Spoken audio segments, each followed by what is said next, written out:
पाकिस्तान और अफगान तालिबान इस्तांबुल मुज़ाकरात में जंगबंदी के तसलसल पर मुत्तफिक हो गए।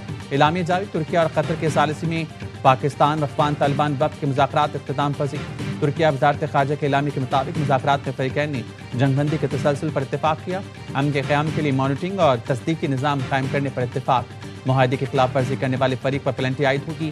तुर्की और कतर ने दोनों ममालिक की फ़ाल शमूलियत को सराहा। तुर्की और कतर का पायदार अमन व इस्तेहकाम के लिए ताउन जारी रखने का आज़म। जंगबंदी निफाज से मुतल्लिक मजीद अमूर 6 नवंबर को इस्तांबुल में आला सतह इजलास में तय होंगे।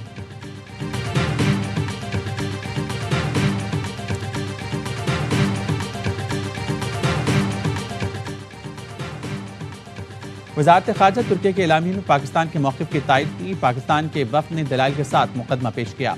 उम्मीद है अब दहशतगर्दी की कार्रवाइयाँ नहीं होंगी। अब सारा बोझ अफगान तालिबान रजीम पर है। विफाकी वज़ीर इत्तलात अता तारर की एआईयू से गुफ्तगू। कहा, पाकिस्तान का मुतालबा था अफगान सरजमीन हमारे खिलाफ इस्तेमाल ना हो। हमारा मुतालबा था अफगानिस्तान दहशतगर्दियों के खिलाफ कार्रवाई करे। कतर तुर्की की हिमायत से दोबारा मुज़ाकरात शुरू की। दोस्त ममालिक पाकिस्तान को कदर की निगाह से देखते हैं। 6 नवंबर को अगला इजलास होगा। तब तक तमाम सूरत हाल की निगरानी होगी। इस दौरान दहशतगर्दों की कोई कार्रवाई हुई तो अफगान तालिबान रजीम को जवाबदेह होना होगा।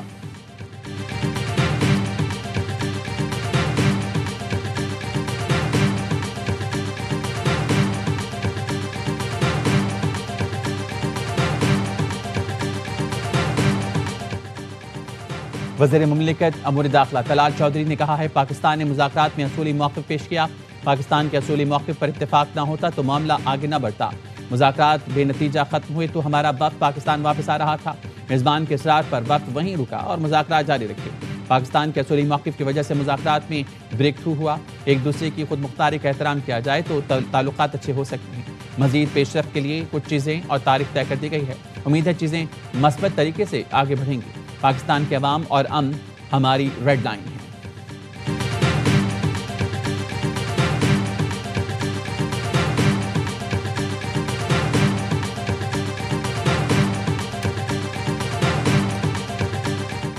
पख्तूनख्वा को दहशतगर्दों और उनके सरपरस्तों से पाक कर देंगे। सरहद पार दहशतगर्दी बर्दाश्त नहीं। फील्ड मार्शल आसिम मुनीर का दौरा पेशावर में 2 टोक ऐलान। कबायली हमायदीन से खिताब में कहा, अफगानिस्तान की मुसलसल सरहद पार दहशतगर्दी के बावजूद पाकिस्तान ने सब्र व तहम्मुल का मुजाहरा किया। तमाम हमसायों से अमन चाहते हैं लेकिन वतन अजीज के खिलाफ सरहद पार दहशतगर्दी नहीं होने देंगे। अफगान तालिबान हुकूमत भारतीय प्रॉक्सीज के खिलाफ कार्रवाई करने के बजाय फितना खारिज और फितना हिंदुस्तान की मदद कर रही है।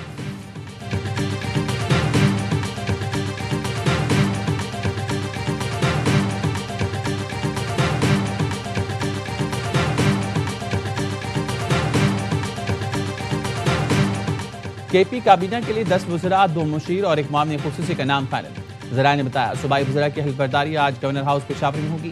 केपी हाउस इस्लामाबाद में बानी पीटीआई की बहन अलीमा खानम से सुहेल आफरीदी की मुलाकात के बाद कई नाम तब्दील। अलीमा खानम के इसरार पर असद कैसर के भाई आकिबुल्लाह काबीना में शामिल। शहराम तरक़ई के भाई फैसल तरक़ई की भी वापसी। अली अमीन काबीना के मुतादिद वज़रा को भी वापस लिया जाएगा। खलीकुर रहमान, एहतिशाम अली, आफ्ताब आलम और अदनान कादरी भी काबीना का हिस्सा होंगे। मुज़म्मिल असलम और ताज मोहम्मद वज़रालय के मुशीर होंगे। गवर्नर फैसल करीम कोंडी कहते हैं, नई काबीना की असम्बली पर दस्तखत कर दी। 9 मुंतखब वज़रा की हल्फबरदारी आज दोपहर 3 बजे गवर्नर हाउस में होगी।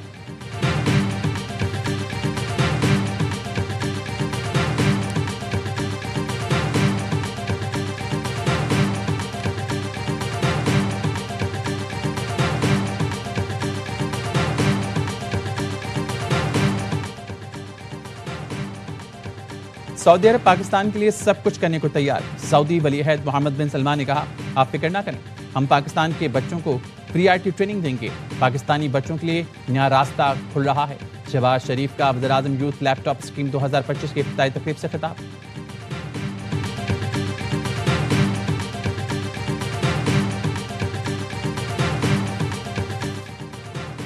और आज़ाद कश्मीर में हुकूमत की तब्दीली के लिए बड़ी बैठक। सदर आसिफ अली जरदारी की नून लीग को आज़ाद कश्मीर हुकूमत में बाज़ाब्ता शमूलियत की फिर दावत।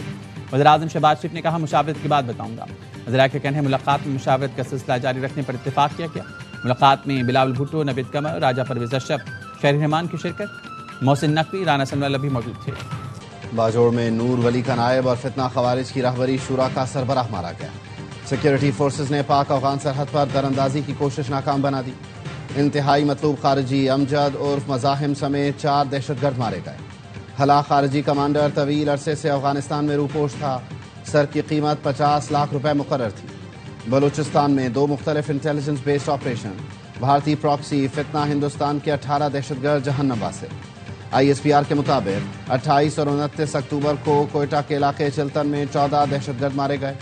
जिला केज के इलाके बुलेदा में 4 दहशतगर्द हलाक। असलहा, गोला बारूद और धमाका खेज मवाद बरामद किया गया।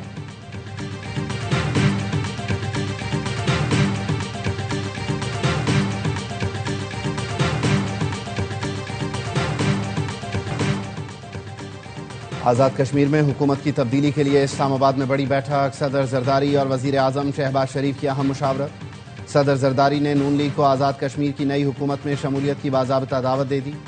वजीर आजम शहबाज शरीफ ने कहा, मुशावरत के बाद बताऊंगा।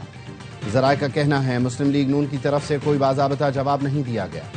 आला क़यादत का मुशावरत का सिलसिला जारी रखने पर इत्तेफाक। बिलावल भुट्टो, वजीर दाखिला मोहसिन नकवी, नवीद कमर, राजा परवेज अशरफ, सेनेटर शहरी रहमान और राना सनाउल्लाह भी मौजूद थे।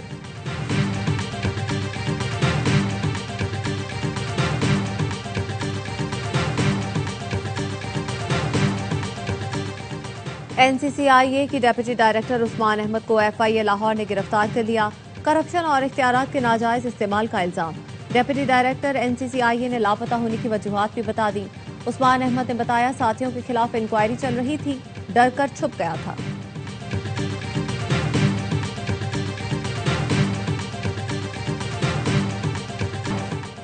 क्लर्क से करोड़पति बनने का सफर। नैब पेशावर का कोहिस्तान मालियाती स्कैंडल के मरकजी मुलजिम कैसर इकबाल के घर छापा। 20 करोड़ रुपए बरामद कर लिए। रकम रंग के डब्बों में छुपाई गई थी। नैब ने कैसर इकबाल की गिरफ्तार अहलिया की निशानदही पर कार्रवाई की। जराए ने बताया, मियाँ बीवी पर 34 अरब रुपए गबन का इल्जाम है। नैब ने इससे पहले मुलजमान से 14 अरब रुपए रिकवर किए। मियाँ बीवी को नैब ने एबटाबाद से गिरफ्तार किया था। स्कैंडल में मुलव्विस 20 से जायद मुलजमान गिरफ्तार हो चुके हैं। मरकजी मुलजिम कैसर इकबाल CNW डिपार्टमेंट अपर कोहिस्तान में अगस्त 2013 से बतौर क्लर्क और बाद में हेड क्लर्क तैनात रहा। हमें तवक्को थी मुस्लिम लीग नून कुछ अकल से काम लेगी। मौलाना फजलुर रहमान कहते हैं, पंजाब हुकूमत इमाम मस्जिद को 10,000 रुपए में खरीदने की कोशिश कर रही है। मोहतरमा जान लो, ये तजर्बा खैबर पख्तूनख्वा में हुआ था। मौलवी के लिए आज भी 10,000 रुपए, तुम्हें शर्म आनी चाहिए। मैं ये 10,000 रुपए आपके मुंह पर मारता हूँ।